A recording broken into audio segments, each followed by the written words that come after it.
Hi students, current affairs ఛానల్కు స్వాగతం సుస్వాగతం. ఈ వీడియోలో కొన్ని కరెంట్ అఫైర్స్ మల్టిపుల్ చాయిస్ క్వశ్చన్స్ను నేర్చుకుందాం. 2016 బుచియాన్ ఇంటర్నేషనల్ ఫెంటాస్టిక్ ఫిలిం ఫెస్టివల్లో best Asian genre film award పొందిన భారతీయ చిత్రం ఏది? 2016 బుచియాన్ ఇంటర్నేషనల్ ఫెంటాస్టిక్ ఫిలిం ఫెస్టివల్లో best Asian genre film award పొందిన భారతీయ చిత్రం ఏది? సైకో రామన్. 2016 బ్రిక్స్ పర్యాటక సదస్సు ఆతిథ్య రాష్ట్రం ఏది? 2016 బ్రిక్స్ పర్యాటక సదస్సు ఆతిథ్య రాష్ట్రం Madhya Pradesh. Startup India states conference ఎక్కడ నిర్వహించారు? స్టార్టప్ ఇండియా స్టేట్స్ కాన్ఫరెన్స్ న్యూఢిల్లీలో నిర్వహించారు.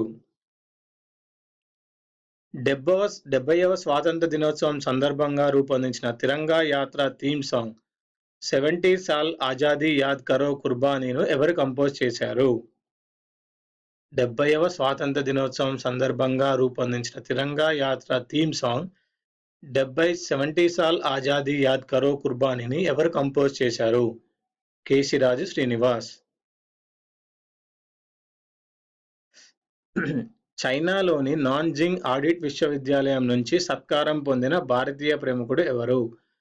చైనాలోని నాన్జింగ్ ఆడిట్ విశ్వవిద్యాలయం నుంచి సత్కారం పొందిన భారతీయ ప్రముఖుడు శశికాంత్ వర్మ. 2016 మహిళల సింగిల్స్ వింబుల్డన్ ఛాంపియన్షిప్ విజేత ఎవరు? 2016 మహిళల సింగిల్స్ వింబుల్డన్ ఛాంపియన్షిప్ విజేత సెరెనా విలియమ్స్. లలితా బాబర్ ఏ క్రీడకు సంబంధించిన వారు? లలితా బాబర్ స్ప్రింట్ క్రీడకు సంబంధించిన వారు.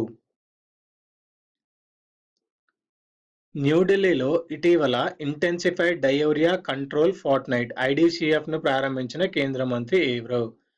న్యూఢిల్లీలో ఇటీవల IDCFను ప్రారంభించిన కేంద్ర మంత్రి ఎవరు? జగత్ ప్రకాష్ నడ్డా. ఇవ్వండి ఈ వీడియోలోని current affairs multiple choice questions. ఈ వీడియో మీకు నచ్చినట్టయితే లైక్ చేయండి, సబ్స్క్రైబ్ చేయండి, షేర్ చేయండి. వచ్చే వీడియోలో మరికొన్ని కరెంట్ అఫైర్స్ మల్టిపుల్ చాయిస్ క్వశ్చన్స్తో కలుద్దాం.